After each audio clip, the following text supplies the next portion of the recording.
In a moment that sent shockwaves across America, as Pope Robert Prevost had just ascended to his new role, a very different scene was unfolding elsewhere. It was supposed to be just another late-night interview, familiar, easygoing. But when Sylvester Stallone sat down beneath the gentle glow of the studio lights, something shifted. His hand trembled, barely noticeable, the instant the name of the new pope, Robert Prevost, entered the conversation. What followed wasn't a story.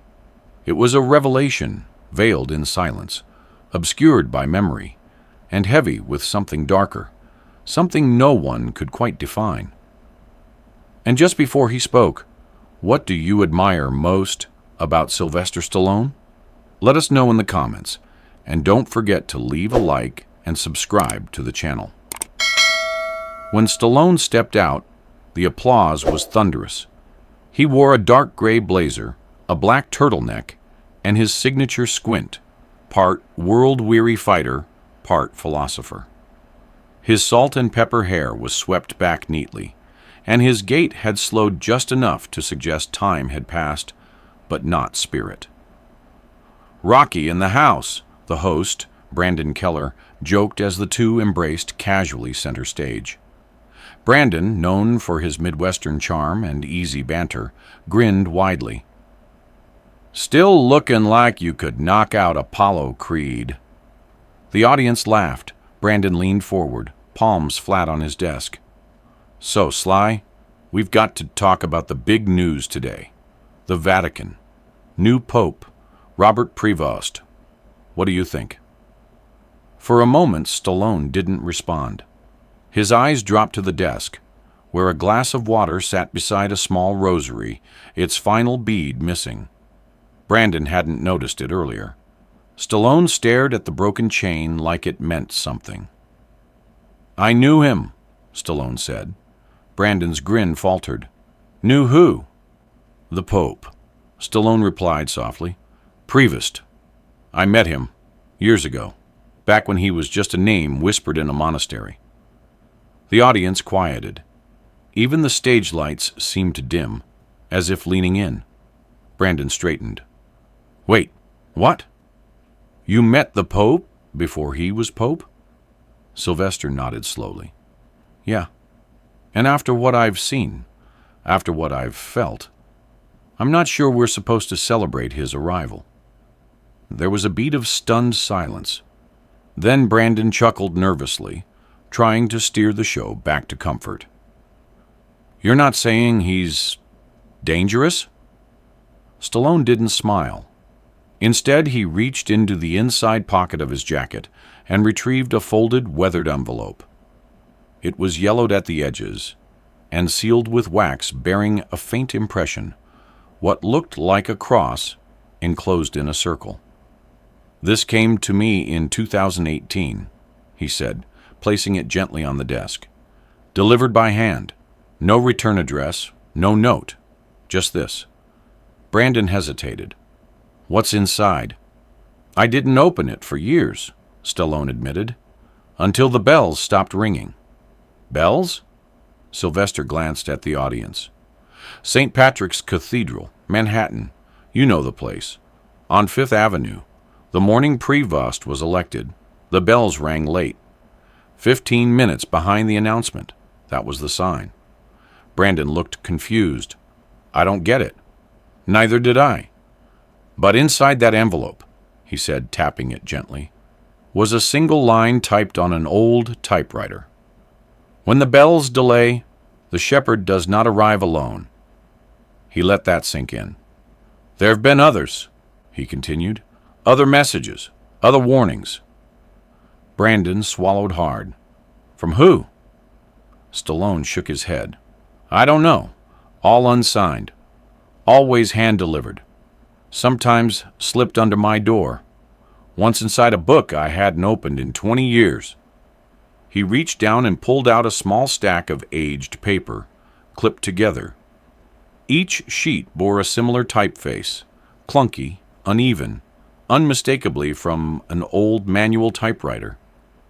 He laid them out, fanned across the desk like cards in a high-stakes poker game. The top page read, "If he doesn't blink, the world will." Another, "The man in white casts no shadow at dawn." Another still, "When silence leads, beware of the voices that follow." Brandon leaned back in his chair, visibly unsettled. "Sly, this is pretty heavy stuff." Stallone took a deep breath. "I know how it sounds, but let me tell you about Assisi." The audience shifted in their seats. Brandon said nothing. "In 2015, I went to Italy. It wasn't public, just me. I'd been going through a rough time. My son had passed years earlier, but grief isn't linear. Some wounds grow with you. I needed solitude." He looked up, his voice low and steady. "I stayed at a Franciscan monastery outside Assisi. Tiny place, off the grid. I didn't go looking for faith, just silence. One morning, just before dawn, I found a small chapel open. Inside was a man in white, kneeling. No name tag, no entourage, no camera. He didn't turn when I entered, just stayed still." Brandon nodded slowly. Compelled, he finally looked up, and I'll never forget his face. Calm, clear, eyes like still water. He said only one thing: "There will come a time when people won't look to the heavens for answers, but to the man who blocks their view." Then he smiled, and he was gone. Brandon whispered, "That was him?" Stallone nodded. "I didn't recognize him at first when they announced him, but when I saw the footage, his smile, his stillness, I remembered. It was the same man." He paused, voice barely above a whisper. "But here's what haunts me. In the chapel, his back was to the altar. He was kneeling not in prayer, but in observation." The audience gasped softly. Brandon blinked. "You think he's not what he seems?" "I think," Stallone said, tapping his chest, "that sometimes the thing that stands closest to the light is the one hiding the biggest shadow." There was silence again, the kind that stretches far beyond cameras and broadcast schedules. Brandon finally managed to speak. "Do you think he knows about you, that you remember?" Stallone nodded once. "He does. I know because the last message I got came yesterday. Slipped under my trailer door during filming in Georgia. Just 5 words. You saw. Say nothing. Remember." Brandon was pale. "This is incredible." Stallone leaned forward. "This isn't a movie, Brandon. This is real. And I don't know what it means. But something changed that day. And whatever it is, it's not finished." The card lay between them, untouched, almost glowing under the soft heat of the studio lights. For a long moment, no one moved. Not Reed, not the crew, not the audience. It was as if the entire room was holding its breath, waiting to see what Sylvester Stallone would say next. Reed Tanner finally leaned forward, voice hushed. "Sly, this is wild. You're telling me someone sent you that card before Prevost was even elected? Before he was even mentioned by name?" Stallone nodded, the shadows under his eyes suddenly more pronounced, more human. "I didn't know what it meant. I still don't. But then the bells at St. Patrick's that day. They rang late. It was strange. Like something was waiting to make sure the name had settled before giving permission to be announced." He picked up the cross again, the broken one, turning it slowly in his fingers. "That same night, I had the first dream." He looked up, not at Reed this time, but somewhere beyond the cameras, like he was remembering something so vividly he could see it playing out behind the audience. "I'm standing in St. Peter's Square. It's dawn. The sky is pale. No birds, no breeze, just still. I look up at the balcony where popes normally give their blessing. And there he is, Prevost, in white, smiling, but the sun's behind him, and there's no shadow. Reed's mouth opened, but nothing came out. Stallone's voice dropped even lower, pulling the room closer to him. That's what hit me the hardest. Light passed through him. There was nothing cast on the stone behind him, nothing to say he was even there. He paused, gripping the cross in his hand tighter. At first I told myself it was just a dream, but it kept coming back, over and over. Same dream, same silence, same man with no shadow. He reached into his inner coat pocket again, and this time produced a small, leather-bound notebook. The pages were curled, ink smudged at the corners. He opened it to a marked page and handed it to Reed, who took it reluctantly. "That's the sketch I made after the third night," Stallone said. "It's rough, I know, but look at the corner."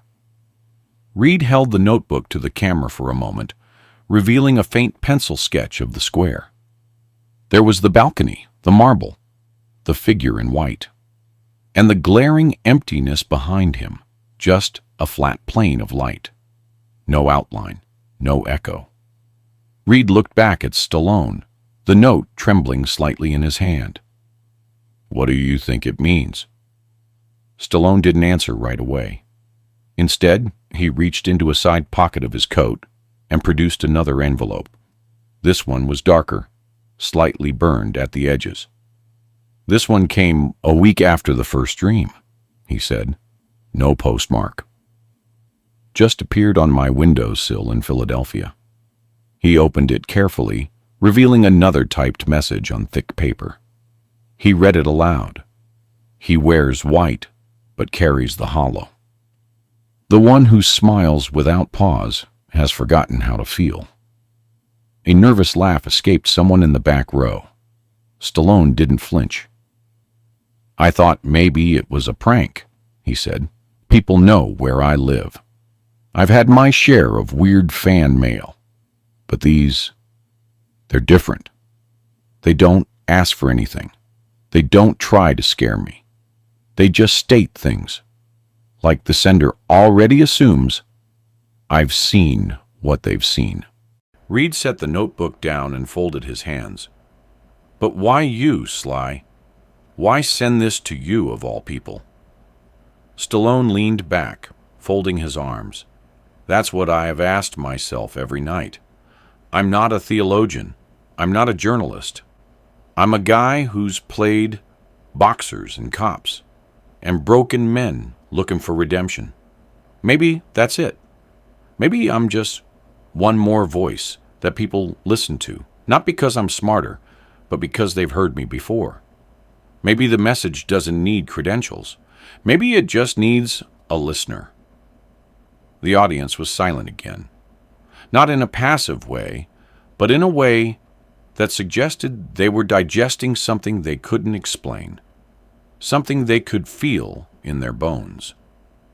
Reed, now visibly more serious than he'd been at any point in his career, finally spoke again. "You said you recognized his eyes, that he was the same man you saw back in Gubbio. Did he say anything else that day?" Stallone's brow furrowed, numbered just the one line. Then he nodded, stood, and walked out. "But you know what's strange?" He looked directly at Reed. "I followed him through the old chapel, out the side gate. But when I stepped outside, he was gone. No footprints, just morning fog." Reed exhaled sharply. "That's hard to wrap your head around." Stallone nodded. "Tell me about it." He pulled out another piece of paper. This one looked older, yellowing and brittle. He unfolded it with the care of someone who had done so 100 times. "This came just before Easter last year. I was in Montana, staying up near Flathead Lake. Cabin. No cell service, no mail. But somehow this showed up on my kitchen table." He laid the letter on the desk. Reed leaned in, reading silently, as the camera zoomed over his shoulder. If the voice at the altar does not tremble, be wary. The fearless shepherd is not always faithful. Reed's eyes flicked up, searching Stallone's face. You believe these are warnings? I think they're observations, Stallone said. From someone who knows what's coming, but isn't in a place to stop it. So they're leaving crumbs for whoever's willing to follow. Reed glanced at the audience. This is intense. I mean, people watching at home are going to think this is a scene from a movie. Stallone nodded. It would make a good movie. But the thing is, this isn't entertainment. This is real. And the part that scares me isn't the dreams. It isn't the letters. It's the stillness. Reed tilted his head. Stillness? Yeah, Stallone said. You ever been in a room where everyone's talking, laughing, moving, and then suddenly, for no reason, it goes quiet? That kind of silence that feels like it's listening to you? Reed nodded slowly. I've felt it on this stage, just now. Exactly, Stallone said. That's what I feel every time I see him on screen, every time Prevost speaks. The words come out, but something in the room holds back, like a hand pressed over a speaker you can't see. He took another sip of water, his voice softer now. Look, I'm not here to tell people what to believe. That's never been my job. But when silence starts sounding louder than truth, we owe it to ourselves to listen to what's not being said. The audience didn't clap. No laughter, just breath, careful and measured. Stallone looked into the lens. You asked me why I'm talking now, why I'm saying this tonight. Because last week, in L.A., another letter showed up. No return address, no envelope this time. Just a slip of paper taped to my car window. He reached into his coat and pulled out a final card. Its corners were bent. The ink faded slightly. He read it aloud. If you show it, there is no going back. He set it down, looked at Reed, looked at the audience. So here I am. The card lay there, plain and small, but the weight of it felt enormous. No signature, no threat, just 5 words that echoed in every corner of the studio. If you show it, there is no going back. Reed Tanner stared at the card, his fingers twitching slightly, as if unsure whether to pick it up or leave it untouched, like it might burn if held too long. Stallone, calm but clearly carrying the gravity of every word he'd spoken, kept his hands in his lap. His eyes didn't waver from the audience, not from the cameras, but from something deeper, something internal, ancient. That note was left on my windshield, he said, voice firm but unforced. At the Paramount lot. No cameras caught it. No guards saw anything. I don't know how it got there. But it was there when I walked out. And I knew right then. I couldn't keep this to myself any longer. Reed tried to compose himself, struggling to return to the polished rhythm he was known for. But the usual questions, the rehearsed reactions, they didn't fit anymore. This wasn't an interview now. It had turned into something closer to a testimony. Sly, he began slowly, when you say you couldn't keep this to yourself, what are you hoping people will do with it? Stallone inhaled slowly, like he'd been waiting for that very question all along. I don't know, he said truthfully. Maybe nothing. Maybe everything. I just know that if you keep quiet when something inside you is screaming, eventually the silence becomes your voice. He reached down again, not to the inside of his coat this time, but beneath his seat, and retrieved something heavier, a small wooden box. The kind that looked handmade, old, worn by time and handling.